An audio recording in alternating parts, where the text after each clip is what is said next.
This is the 9th year we've been running this event now for the homeless community in Liverpool.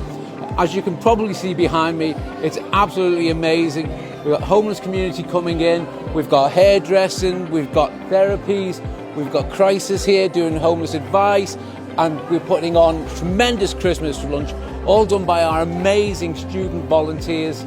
They are an amazing cohort. They do this out of the absolute goodness of their heart. We've had all our students, all our culinary skills students helping us prepare all the food and then come and serve it alongside our cabin crew and our hair and beauty and barbering staff as well, all here today. It has a great impact with the homeless because they're looked after and cared for, and it really gives the students a fantastic Christmas feel.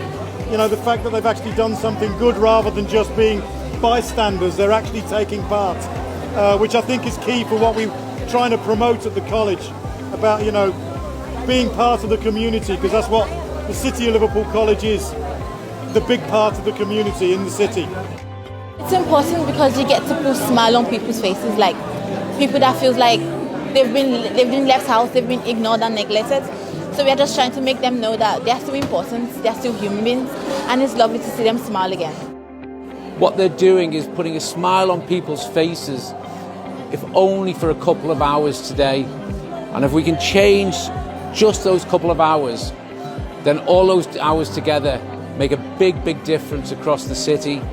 And to be able to give just a smidge, just a little bit of joy and happiness back for a couple of hours is an amazing thing to be able to do.